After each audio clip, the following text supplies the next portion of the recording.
The NFL season hasn't even really started yet, and the New York Giants already look so done. Like, they might as well go ahead and start planning towards next season, because if preseason gives us any indication of how this year is going to go, it's not looking good. And in fact, this situation is so bad that I'm worried that Brian Dable may not even have a job next year.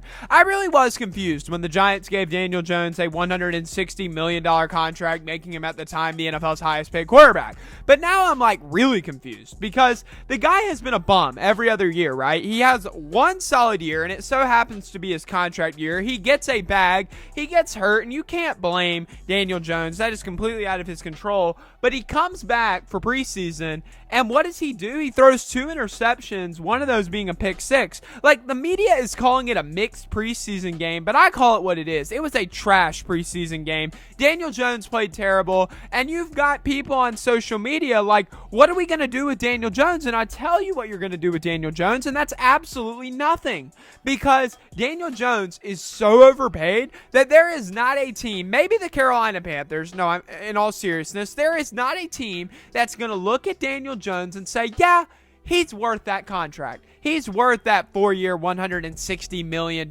contract. There's just no way. Teams are willing to take experimental quarterbacks now more than ever, but that quarterback has got to be cheap. Look at the Jaguars with Mac Jones, and Mac Jones looks great. Like, he looks like he might compete with Trevor Lawrence. And so you might say, well, let's bench Daniel Jones. Well, who do you have behind him? You've got Drew Lock and Tommy DeVito. Neither of those should be the starter for next year. They are not ready, and Drew Lock should never start again. And you can't really cut Daniel Jones, because then the dead cap that comes with it, you're going to be paying Daniel Jones until he's 50 years old.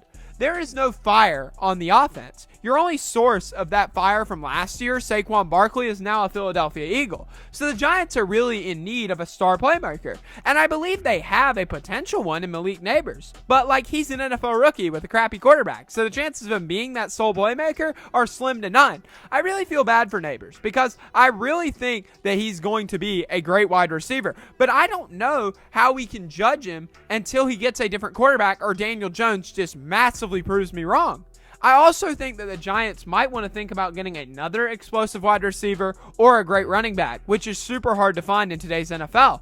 The Giants' offensive line is still pretty questionable, and that should concern fans, as in case you need to make Daniel Jones worse, don't improve the offensive line. Make it terrible. Remember, this is the same group that gave up 85 sacks in 2023. That's 20 more than second-place Commanders and Panthers.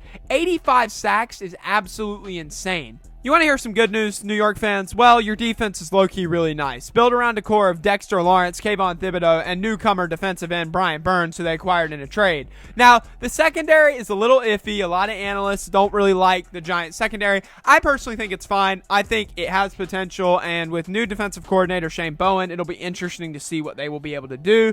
Overall, this defense isn't enough. It's not enough to compete. Something has to change. The offensive side of the ball is so weak, the Giants are in trouble. And while thankfully they have a majority of their picks over the next couple of years, so they can go into another rebuild if they have to, but that rebuild is going to take 3, 4, 5 plus years. And the Giants thought they just made it out of a rebuild after making the playoffs. I hate it for Giants fans, because they are going through torture. Not torture like me and the other 12 Panther fans, but it's still torture. I hope I'm proven wrong and that the Giants have a great year, but I believe they're going to be pretty subpar.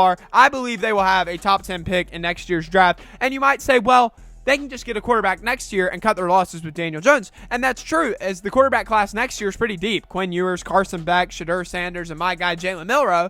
But depending on where New York lands, these guys may already be off the board, and who knows if they actually pan out. There are so many question marks regarding the Giants' future, and it starts with this season, and it's really not looking good.